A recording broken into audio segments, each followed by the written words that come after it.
Hi, I'm Austin Jenkins from White Denim, and you're watching Speaker TV.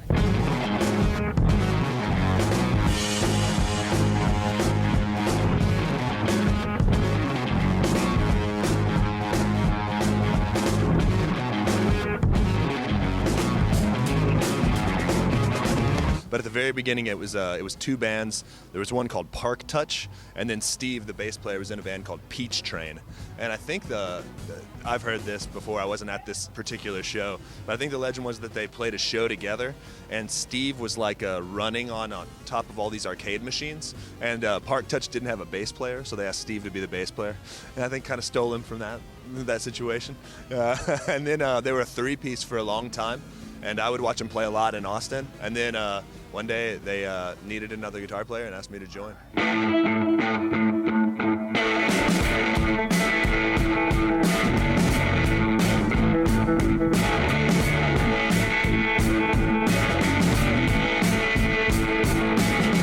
Right before I met you, things were getting pretty green.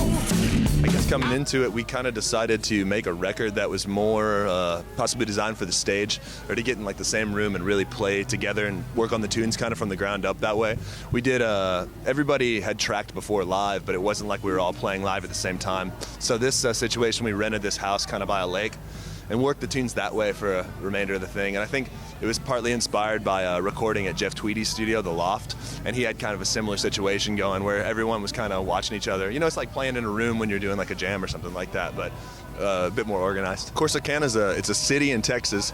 It's kind of outside of Josh's hometown, and that tune in particular kind of takes everybody on a tour through different places in Texas with like a little bit of maybe surrealism kind of thrown in there in a playful way. And so I guess it's a fictitious drink that could come from this place. Yeah.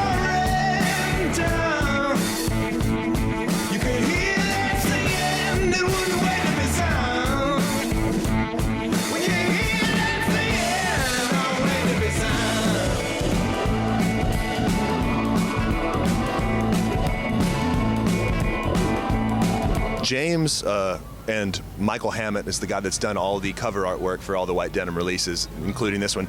James and Michael Hammett worked together really closely on that.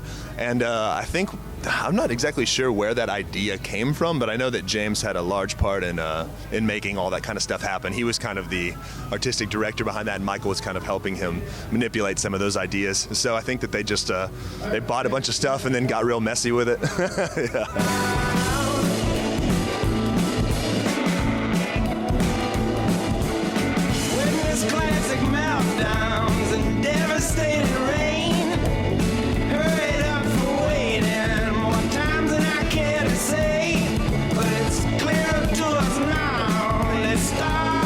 Thing that we've asked for on our rider.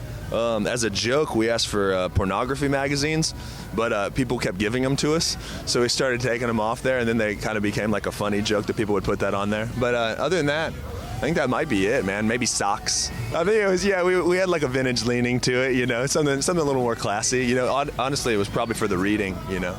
But yeah, it started out as a joke, and then it just kind of got kind of weird, like in Germany or something like that.